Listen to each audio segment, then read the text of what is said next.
20 de junio de 1944, Mar de Filipinas. Portaaviones USS Enterprise. El teniente de la Armada Imperial Japonesa, Sabur Kit, cubría un festín imposible de imaginar. Pollo frito crujiente, puré de papas con mantequilla, ejotes verdes, pan recién horneado, pastel de manzana y un vaso de leche fría. Cada elemento parecía desafiar todo lo que Kitamura había conocido en su vida militar. Del otro lado del mostrador, un marinero estadounidense, visiblemente impaciente, señaló hacia una mesa cercana y lanzó una pregunta que detuvo el tiempo para Kitamura. ¿Chocolate o vainilla? El japonés se quedó paralizado. Helado. En plena guerra, en un portaaviones en medio del Pacífico, alguien le ofrecía helado. En la marina japonesa, un lujo así era impensable. Se requerían refrigeradores y energía que ningún buque de combate podía desperdiciar. Y sin embargo, ahí estaba él, prisionero del enemigo, frente a la elección más absurda de su vida. Apenas 4 horas antes, Kitamura había sido rescatado del mar tras el derribo de su avión durante la gran cacería de los Marianas. Esperaba hambre, torturas, quizás una ejecución sumaria. Lo primero que recibió fue un médico que curó sus heridas, una inyección de morfina y la pregunta que lo marcaría para siempre. ¿Chocolate o vainilla?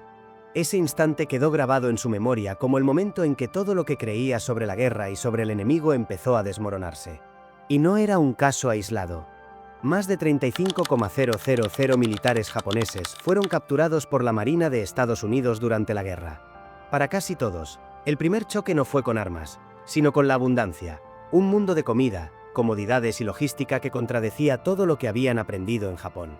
Se sorprendieron al ver que marineros rasos comían mejor que los propios almirantes japoneses. Se maravillaron ante máquinas que convertían agua de mar en agua potable en cantidades casi ilimitadas. Y quedaron boquiabiertos al descubrir que, incluso en medio de operaciones de combate, las cocinas seguían produciendo helado sin parar. La ideología del espíritu Yamato, que afirmaba que la voluntad y el sacrificio podían suplir la falta de recursos, empezó a desmoronarse no por bombas, sino por la eficiencia de la logística estadounidense. Mientras los japoneses sobrevivían con bolas de arroz, verduras encurtidas y algo de pescado cuando tenían suerte, los estadounidenses recibían menús que aportaban más de 4,000 calorías diarias. Por contraste, un soldado raso japonés apenas llegaba a 1,400 calorías, según informes internos de la Armada Imperial. Las enfermedades por deficiencia de vitaminas, como escorbuto y beriberi, eran comunes. Los menús estadounidenses rotaban semanalmente: martes roast beef, jueves pollo frito, domingo jamón glaseado con piña. Las diferencias eran brutales. Mientras los japoneses rezaban por vientos favorables para repostar combustible, los estadounidenses automatizaban procesos y generaban su propio clima: aire acondicionado, agua dulce ilimitada y, sí, helado en medio del océano.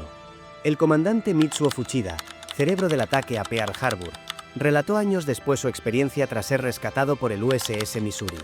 Me subieron como a un pez atrapado, convencido de que moriría. En vez de eso, un oficial médico examinó mis heridas mientras un marinero me traía café caliente. Café real, con azúcar y crema. No lo probaba desde 1942. Se disculpó por no tener rosquillas. Comprendí que lo que nos contaban en Japón no tenía relación con la realidad. Para un hombre que había visto a sus compañeros masticar cuero de cinturones para engañar el hambre, escuchar a un enemigo lamentarse por no tener donuts era un golpe brutal. Y la vida a bordo no se limitaba a la comida. Los prisioneros quedaron impactados al ver los dormitorios, duchas con agua caliente, literas con colchones y sábanas limpias, bibliotecas con libros y revistas, cafeteras que nunca se apagaban. En los portaaviones, lavanderías industriales mantenían uniformes limpios 2 veces por semana. Evaporadores producían más de 140,000 galones de agua dulce al día, más que toda la flota japonesa en conjunto. De todas las sorpresas, ninguna impactó tanto como el helado. En Japón, un lujo de tierra firme; en la marina estadounidense, un símbolo de moral. El USS Lexington producía 500,000 de galones diarios y barcazas especializadas hasta 5.000. Cuando el Lexington fue torpedeado, parte de la tripulación evacuó cargando reservas de helado antes de abandonar la nave. Ver a marineros agotados tras horas combatiendo incendios recibir sundaes era un golpe psicológico devastador para los japoneses. Y aquí va un recordatorio rápido: suscríbete si te gusta el vídeo, porque la historia de lo que pasó a continuación es aún más impactante. Mientras Kitamura y otros prisioneros digerían su primera comida decente en días, Otro choque de realidad los esperaba: la atención médica. En Japón, los heridos eran enviados al frente incluso antes de recuperarse, muchas veces condenándolos a la muerte. En los portaaviones estadounidenses, en cambio, existían enfermerías flotantes comparables a hospitales en tierra, quirófanos completos, rayos X, bancos de sangre y antibióticos como la penicilina. El farmacéutico Robert Wagner, del USS Intrepid, relató cómo un piloto japonés con una pierna gravemente infectada trató de rechazar el tratamiento. Decía que las medicinas debían reservarse para los estadounidenses. Wagner lo llevó a ver los depósitos repletos de sulfas, penicilina y morfina. Al comprender que las reservas eran prácticamente ilimitadas, el hombre rompió a llorar. Para muchos prisioneros, era la primera vez que un enemigo no los veía como carne de cañón. Las reparaciones eran otro ejemplo de la diferencia entre mundos. Mientras un barco japonés debía regresar a puerto para arreglos importantes, los portaaviones estadounidenses se reparaban a sí mismos en plena navegación. Talleres mecánicos fabricaban piezas nuevas, soldadores trabajaban sin descanso y los equipos eléctricos podían reconfigurar sistemas mientras el barco seguía combatiendo. Algunos pilotos que sobrevivieron a ataques kamikaze en 1945 presenciaron cómo los estadounidenses reparaban daños en horas, algo que a la flota japonesa le habría tomado semanas. Pero el verdadero poder estaba en la logística. Los buques estadounidenses no solo sobrevivían, se reabastecían en alta mar. Petróleros, barcos de municiones y naves de provisiones se acercaban en maniobras precisas que duraban horas. Se transferían millones de litros de combustible, toneladas de proyectiles, frutas frescas, correo e incluso paquetes personales. El teniente Minoru Tanaka, prisionero en el USS Hornet, escribió en su diario: en 3 horas recibieron más suministros de los que nuestros portaaviones recibían en 3 meses. Trajeron lechuga, tomates, fruta fresca. Nosotros luchábamos con el estómago vacío, ellos comían ensaladas en medio del mar. La diferencia no era solo material. Los estadounidenses también cuidaban la moral. Recibían correo semanal incluso en zonas de combate gracias al sistema de V-Mail, que comprimía cartas en microfilm y permitía miles de mensajes rápidos. Llegaban paquetes con galletas, chocolates, libros, discos y fotografías. En Navidad de 1944, los prisioneros fueron testigos de celebraciones imposibles de imaginar en un país que moría de hambre. En el USS Enterprise, el menú incluía pavo relleno, jamón glaseado, puré de papas, batatas, salsa de arándano, panecillos recién horneados, 3 tipos de pastel, nueces, dulces, café y, por supuesto, helado. Cada marinero recibió regalos enviados desde casa: cigarrillos, dulces, maquinillas de afeitar y libros. Hiroshi Nakamura, prisionero en el USS Saratoga, anotó: mientras nosotros moríamos de hambre por el emperador, ellos celebraban con luces, canciones y comida que superaba nuestras fiestas de Año Nuevo. Fue entonces cuando comprendí que Japón ya estaba derrotado. El colapso del mito fue inevitable. La propaganda japonesa decía que la abundancia debilitaba al enemigo, pero lo que vieron los prisioneros fue todo lo contrario.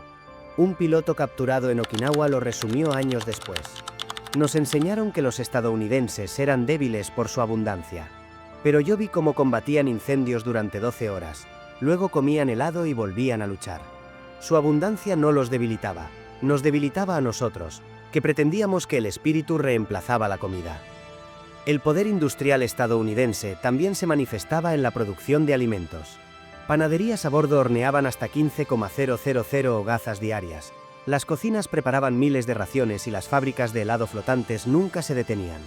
Un marino podía recibir su sundai incluso después de luchar durante horas, mientras los prisioneros japoneses recordaban cada día su hambre y su escasez. La diferencia entre ambos mundos se volvió aún más evidente en situaciones de combate extremo.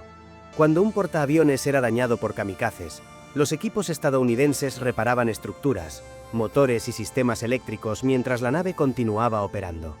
Los japoneses tenían que enviar sus barcos a puerto, perdiendo semanas valiosas.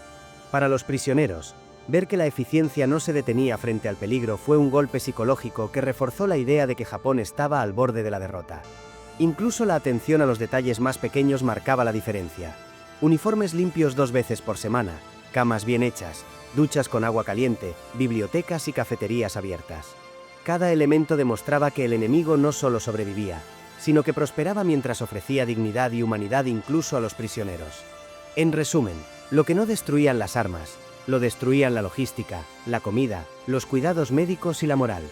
Los estadounidenses no solo combatían en el mar, combatían con su capacidad de mantener a sus hombres fuertes, alimentados y motivados, sin importar la presión o el peligro. Y aquí es donde la historia se vuelve todavía más increíble. Todos estos detalles, desde los quirófanos hasta el helado, eran parte de una estrategia consciente para mantener la efectividad y la moral de la flota, algo que ningún piloto japonés había anticipado.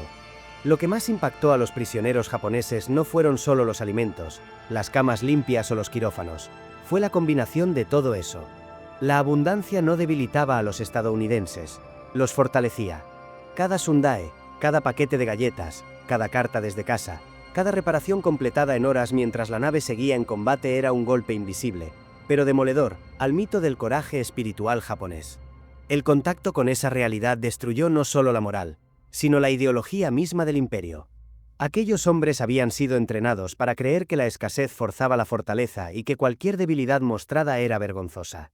Ahora veían que su enemigo podía enfrentar el mismo peligro, y a la vez, mantener comida caliente, helado, uniformes limpios y sonrisas. Ese pequeño detalle, un cuenco de helado en medio de la batalla, se convirtió en un símbolo de algo mucho más grande, el poder de la logística y la organización sobre el heroísmo aislado.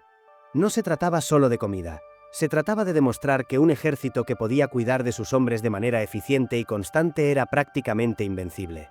Los testimonios de los prisioneros se multiplican: kits de higiene, panaderías que producía miles de hogazas diarias, fábricas de helado flotantes, lavanderías industriales, correo que llegaba a zonas de combate, películas varias veces por semana y hospitales completos en el mar. Todo esto contrastaba con la escasez extrema que habían vivido en Japón y en sus propias unidades. El legado de esta experiencia fue profundo. Muchos prisioneros, al regresar a un país devastado y hambriento, llevaron consigo una nueva comprensión. La derrota de Japón no se debió a la falta de espíritu, sino a la diferencia insalvable entre escasez y abundancia. Habían esperado morir por el emperador. En cambio, vivieron para contar que la verdadera fuerza del enemigo residía en su capacidad de producir, compartir y mantener la moral incluso con los enemigos. Uno de los casos más sorprendentes fue Mitsuo Fuchida, arquitecto del ataque a Pearl Harbor, que terminó convirtiéndose en predicador cristiano en Estados Unidos. Su transformación se basó en una memoria simple pero poderosa. Los estadounidenses tenían todos los motivos para odiarme y dejarme morir. En lugar de eso, me dieron café, medicina y dignidad. Esa generosidad era más poderosa que cualquier arma. Las cifras hablan por sí solas. 4,100 calorías diarias frente a 1,400. 140,000 galones de agua dulce producidos diariamente en un solo portaaviones. Fábricas de helado que nunca paraban. Panaderías que horneaban 15,000 hogazas al día. Correo semanal en zonas de combate. Películas varias veces a la semana. Uniformes limpios 2 veces por semana. Hospitales con capacidad quirúrgica en el mar. Todo esto convirtió a los prisioneros en testigos directos de la superioridad estadounidense no por bombas o cañones, sino por organización, logística y humanidad. Para ellos, la imagen más clara de esta diferencia era siempre la misma: un cuenco de helado servido en plena batalla. Era un símbolo que resumía todo. El poder estadounidense no provenía de la crueldad ni de la intimidación, sino de su capacidad de sostener vida, dignidad y moral incluso en el medio del conflicto más brutal. Al volver a Japón, estos hombres compartieron historias que la propaganda no podía borrar. Relatos de marineros que se quejaban de exceso de comida, de cine, bibliotecas, heladerías flotantes y hospitales completos. Habían visto un mundo que no solo sobrevivía, sino que prosperaba gracias a la planificación y la eficiencia. Este contacto con la abundancia preparó el terreno para la ocupación y la transformación democrática del país. Un mensaje claro de que la fuerza real no estaba en la obediencia ciega ni en el sacrificio extremo, sino en la capacidad de cuidar de la propia gente y mantenerla fuerte, motivada y digna. Y así, en muchos de esos relatos, el símbolo final era siempre el mismo: un cuenco de helado servido a un marino estadounidense después de combatir en el Pacífico.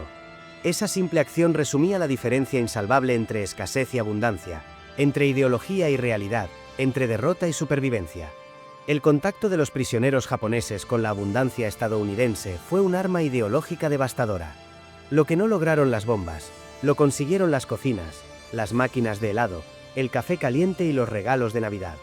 La logística se convirtió en estrategia, la organización en poder y la humanidad en victoria.